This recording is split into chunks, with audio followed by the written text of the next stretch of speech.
السلام علیکم۔ بسم اللہ الرحمن الرحیم۔ روزانہ اسلامک واقعہ دیکھنے کے لیے ہمارے یوٹیوب چینل کو سبسکرائب کریں۔ آج کا ٹاپک ہے بسم اللہ کی برکت کا واقعہ۔ کہا جاتا ہے کہ کسی علاقے میں قحط سالی پیدا ہو گئی۔ اس قحط سالی کی لپیٹ میں نہ صرف انسان بلکہ چرند و پرند سب اس کا شکار ہو گئے۔ مویشی مالکان بے حد پریشان تھے۔ اس دوران ایک مسجد کے مولوی نے جمعہ کے خطبے میں نہایت یقین کے ساتھ یہ بات بتائی کہ اللہ کا نام لے کر یعنی بسم اللہ پڑھ کر دریا کو حکم دیا جائے تو وہ بھی نافرمانی نہیں کرتا۔ خطبہ سننے والوں میں ایک چرواہا بھی موجود تھا۔ مولوی کی یہ بات اس کے دل میں اتر گئی اور اس بات پر اس کا یقین کامل ہو گیا۔ اس نے واپس آ کر اپنی بکریاں کھولیں اور سیدھا دریا پر چلا گیا۔ اونچی آواز سے بسم اللہ الرحمن الرحیم پڑھا اور دریا کو کہا وہ اپنی بکریاں چروانے کے لیے دوسرے پار جانا چاہتا ہے، اور اسے کہا کہ مجھے اپنے اوپر سے گزرنے دے۔ یہ کہہ کر اس نے اپنی بکریوں کو لیا اور دریا پر چلتا ہوا دریا پار کر گیا۔ دریا کے دوسری طرف کا علاقہ گھاس سے بھرا پڑا ہوا، درختوں کے پتے بھی سلامت تھے کیونکہ کسی کو یہاں تک آنے کی رسائی نہیں تھی۔ اس نے خوب اچھی طرح اپنی بکریوں کو سیر کروایا اور واپس لوٹ آیا۔ پھر یہ اس کا معمول بن گیا کہ وہ بکریاں پار چھوڑ کر واپس آ جاتا اور شام کو جا کر بکریاں واپس لے آتا۔ اس کی بکریوں کا وزن دگنا چگنا ہو گیا۔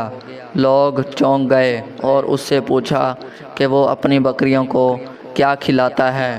وہ سیدھا سادہ اور صاف دل نوجوان تھا۔ اس نے صاف صاف بات بتا دی کہ جناب، میں تو بسم اللہ الرحمن الرحیم پڑھ کر دریا پر چل کر اپنی بکریاں دوسری طرف چروانے لے جاتا ہوں۔ یہ بات سب نے سنی مگر کسی نے اس چرواہے کی بات پر یقین نہیں کیا کیونکہ یہ ناقابل یقین بات تھی۔ مگر بات ہوتے ہوتے مولوی صاحب کے پاس پہنچ گئی۔ مولوی صاحب نے اس چرواہے کو بلایا اور سارا ماجرا پوچھا۔ اس چرواہے نے مولوی صاحب کو ہی حوالہ بنا لیا کہ مولوی صاحب، میں تو آپ کا شکریہ ادا کرنے والا تھا۔ آپ نے جمعہ کے خطبے میں جو نسخہ بتایا تھا کہ بسم اللہ کہہ کر دریا کو بھی حکم دو تو وہ بھی انکار نہیں کرتا، تو بس آپ کے نسخے پر ہی عمل کر رہا ہوں۔ مولوی صاحب حیرت سے اس کے چہرے کو دیکھتے رہے۔ مولوی صاحب نے کہا، بھائی صاحب، ایسی باتیں تو ہم ہر جمعے میں کرتے ہیں، فقط ان کا مقصد لوگوں کا ایمان بنانا ہوتا ہے۔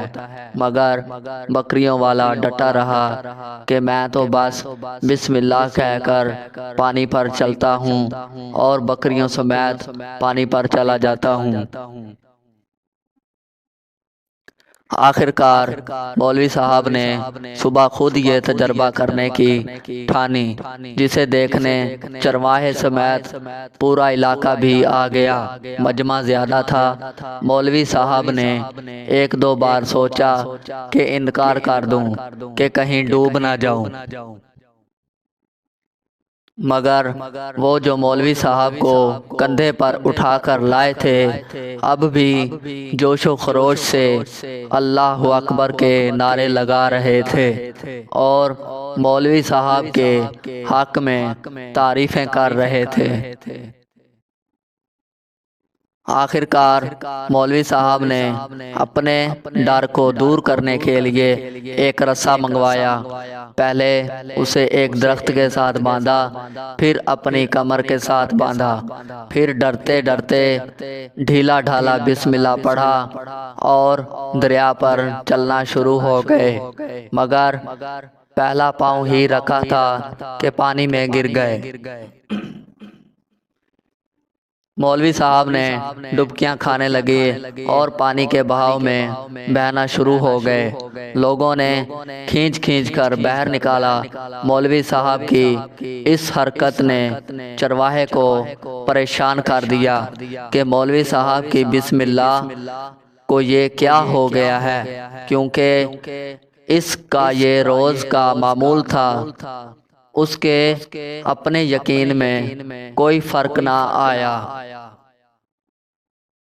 اس نے بسم اللہ کہہ کر بکریوں کو پانی کی طرف اشارہ کیا اور خود ان کے پیچھے چلتا ہوا پار چھوڑ کر واپس بھی آ گیا۔ لوگ اسے ولی اللہ سمجھ رہے تھے اور اس کے حق میں نعرے لگا رہے تھے، مگر وہ سب سے بے نیاز سیدھا سادہ انسان تھا۔ وہ مولوی صاحب کے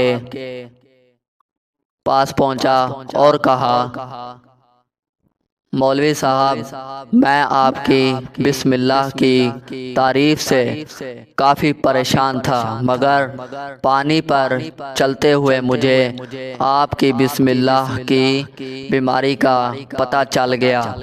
اس چرواہے نے درخت سے بندھی رسی کی طرف اشارہ کیا اور کہا، مولوی صاحب، یہ ہے آپ کی بسم اللہ کی بیماری۔ آپ کی بسم اللہ کی برکت کو یہ رسا کھا گیا۔ آپ کو اللہ اور بسم اللہ سے زیادہ اس رسے پر بھروسہ تھا، لہٰذا اللہ نے بھی آپ کو رسی کے حوالے کر دیا۔ پھر کہنے لگا، مولوی صاحب، آپ بھی کمال کرتے ہو۔ میں نے آپ کے منہ سے سنا اور یقین کر لیا، اور میرے اللہ نے میری یقین کی لاج رکھ لی، مگر آپ نے اللہ کا کلام سنا مگر یقین نہیں کیا، لہٰذا آپ کو اللہ نے رسوا کر دیا۔ محترم عزیز دوستو، یہی کچھ ہمارا حال ہے۔ ہماری نمازوں اور دعاؤں کا حال بھی یقین سے خالی ہے۔